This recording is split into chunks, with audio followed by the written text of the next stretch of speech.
I don't know how to put this, but I'm kind of a big deal.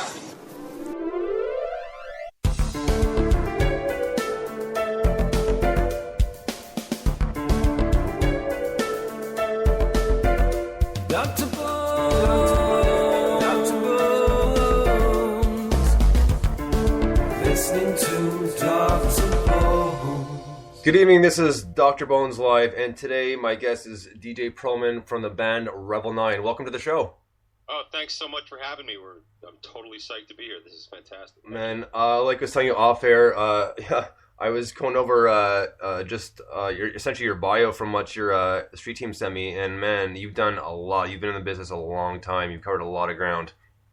You know, it doesn't feel like all that long, and honestly, Revel 9's really only been around for a good three and a half years, but you know, when you're kind of going after certain things, you kind of accomplish a lot without even sort of noticing, and it's truly a testament to the people that we kind of associate with. Like, we're really good students and we're really good listeners, and so when people decide that they want to help us along, we're never like, oh no, we know what we're doing. You know, we'll just be like, all right, well, show us what you want us to do, and like, you know, if this makes sense, we'll do it. And so because of that, we ingratiate ourselves to a lot of people, and we get a lot of opportunities, and we're super grateful for it.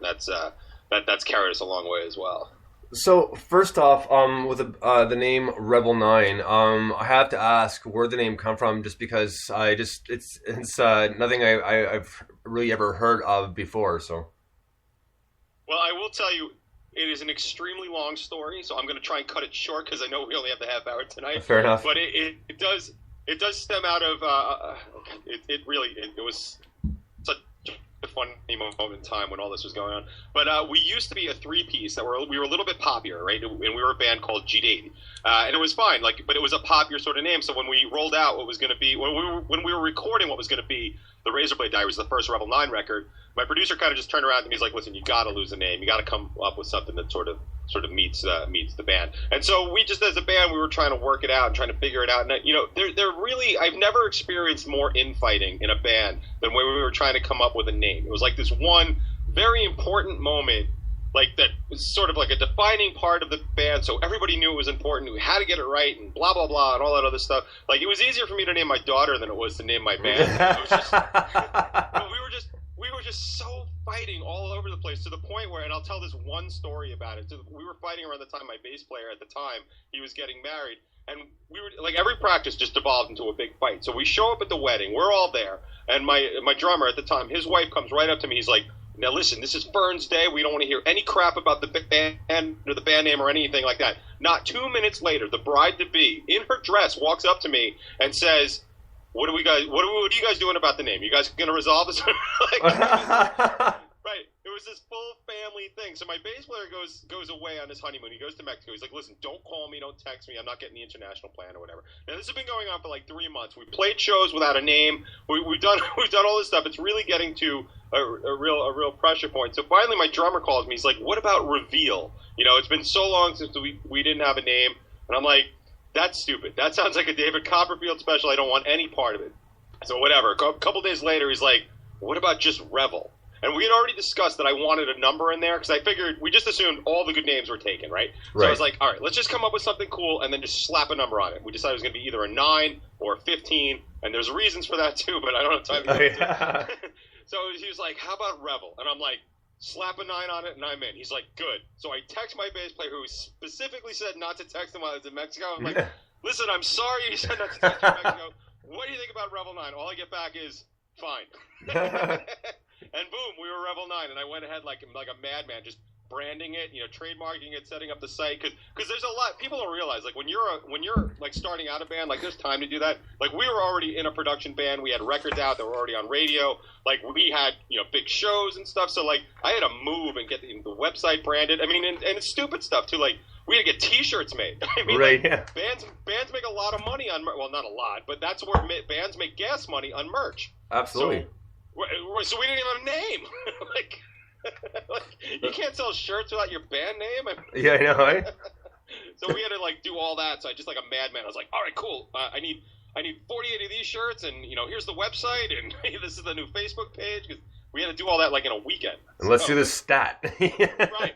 But that's what it was. And they were so funny because like I handled the business end of it and stuff like that. So like they weren't understanding, and I was like pulling my hair. I'm like, do you have any idea how long it takes to set up a web page? And, we got to set up an account. I need a Gmail account. I got to do this. Like they're like, I don't know, man. I just show up and play the shows. It's like,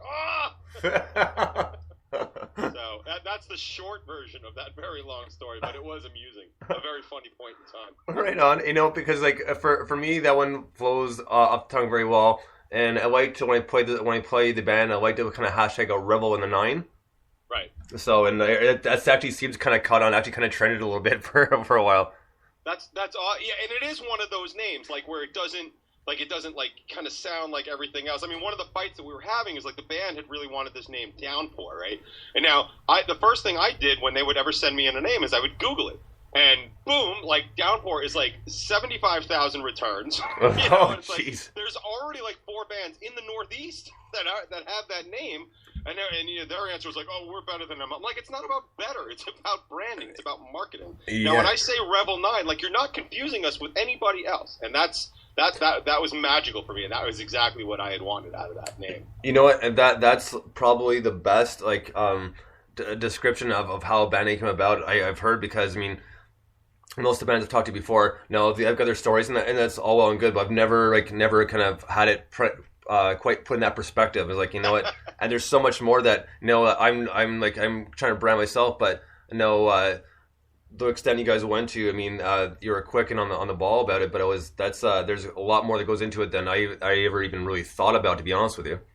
Right. Yeah. Well, when you're in motion, that's why I said, like, if you're just starting a new band, it's like, cool, let's form a band. We could be, Leapfrog or whatever, you know. Right. And it's fine. You kind of roll stuff out, but like I said, like we were already a touring band, you know, with shows, and that's the real thing that we had material out. We were working on a record that was coming out, and we were playing shows, like to the point where people couldn't even figure out what exactly to put on the flyer for the show we were playing. And of course, now we have this reputation in the Northeast, and now once we change the name, like nobody knows who we are. So now I have to send out like 5,000 emails to bookers and promoters and stuff across the region, be like, listen, when you see Revel 9, that's us, that's G Davey, and like, oh, why'd you change your name? And so it's 5,000 explanations of, you know. So yeah, I mean, it's a big thing, and of course, and then branding, of course, comes after that, because the point is to get your name as far and wide as possible. So if you Google Revel 9, like the only thing you really come up with is that hotel that failed in Atlantic City, and then 20 pages of returns of us, this show, this flyer, this page, or whatever, which is exactly what I want. You want people to. In this day and age, when people are as lazy as they are, and I don't mean to offend any lazy listeners, but like when people are as lazy as they are, they're not going to they're not on the first page of Google. I guess they don't exist. Yeah, and that's so true, because a lot of people give up after the first page, and there's much more to look into. Quick note, and then we'll move on to the next thing. As far as branding the name goes, you're absolutely right. And when you're saying a bunch of returns, I mentioned this 3 or 4 shows ago, but the band Bush, when they were marketed in Canada, there was already a Canadian band named Bush that apparently nobody knew about. Right. And now there was a dispute. So what happened was marketing in Canada had to be Bush X.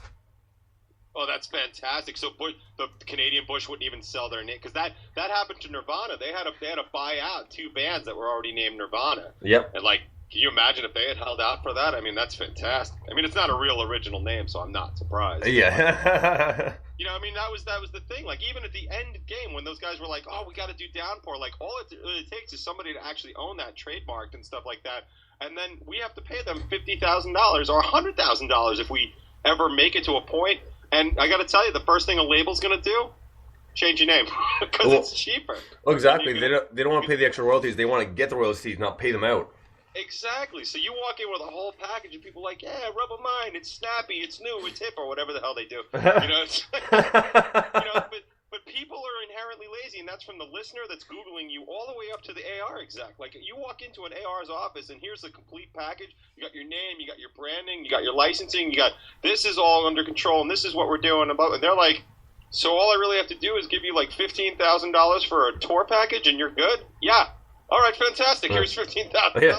Done. As opposed to anything else. So, you know, you make it easy. You do people's job for them, and like you might get a little further ahead. And it's, you know, it's a good model to do, especially if you know what you're doing. Like, it's another good story. Like, we got into a fight with a local trash rag over here, music magazine. Okay. And, and they finally like acquiesced and like apologized because they had totally blackballed us and they weren't like admitting it, but we knew for a fact that they had. And they finally just sort of acquiesced, like, listen, we want to just do a feature on you, and you know, we'll set it up. So they called me. They called me directly, and they were like, why don't you just give us a highlight of, you know, the band, and we'll write the article. So I wrote the article. I wrote the entire article, like just a glowing thing about Revel 9 and the struggle and all that other stuff, and I sent it to them, and they printed it verbatim.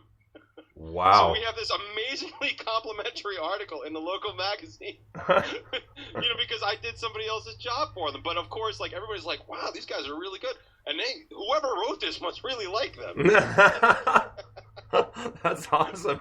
So yeah, you know, it's like lessons learned on the road. You know, it's like, okay, Yeah. Hey, you want me to write my record deal? Okay, Revel 9, they're gonna need warm water and a fresh pair of socks. Oh, and they need a Winnebago. And I'll just, here's my record deal and my rider for my tour. Could you just sign this? And then, okay, here you go. And that, you know, I assume that plan might actually work. I don't know yet. You know, I think it's worth a shot, right? Hey, it's probably the one thing I haven't tried yet. I should do that. No, I was gonna jump back a little bit here because I did play a few songs off your July 2011 released Razorblade Diaries. Sweet. And we played San Jose and that sort of thing. And I was looking at, because when I was reading it, and it was showing like the jump and kind of somewhat reformation of the band. And the one thing that stuck out, especially for San Jose, was a remixer producer. His nickname was Paul. Is that correct? Yeah, that's correct. So he kind of well, not necessarily laid down the law, but kind of guide you guys in the right direction to kind of reform and fix little things up. And right after that, the one thing I read, and this was amazing, and this is got to be feels so good for you guys, is your recognition on being on the 54th Grammy annual ballot for like a few spots. I mean, that must have blown your minds. You know what?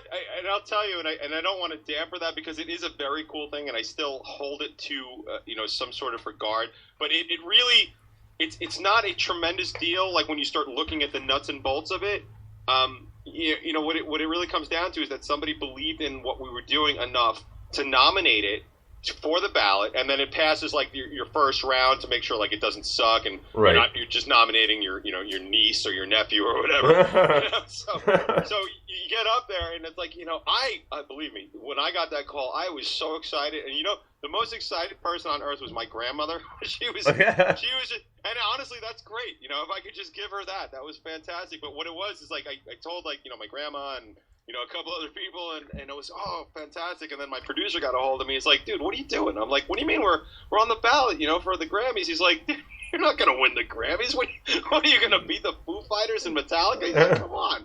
He's like, for those bands, and you know, people always say that it's not like a competition. It's just, you know, it's honest, based on its merits. That's a load of crap. Yeah, no what kidding. happens is as soon as those nominations come out, all those bands and all those studios start taking ads out in, like, you know, the back of Mix magazine and stuff like that. Those $25,000 ads on the back cover, because they're jockeying for position. They want to be at the very least in that top 5. But seriously, if you win a Grammy, that's a big deal, man. People go out and buy records just because they won a Grammy.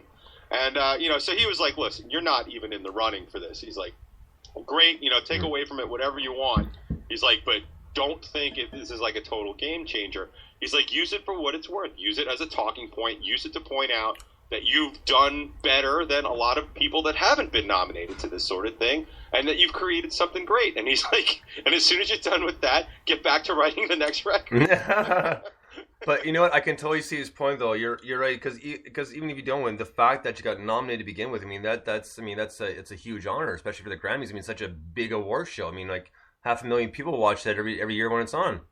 It is a big deal. And honestly, if we made it to like the top 5 or whatever that got nominated on TV, like that's life-changing. You know what I mean? Yeah. That is a complete game-changing experience. You know, but it just takes so much to get there, and you have to have such a name, and you have to have like people attached to you, and you have to have such buzz and such interest. Like, you know, these people that are supposed to be, I mean, there's like 300 or just under 300 people that are whatever nominees in each ballot. These people aren't listening to 300 songs. There's just no way. What they're doing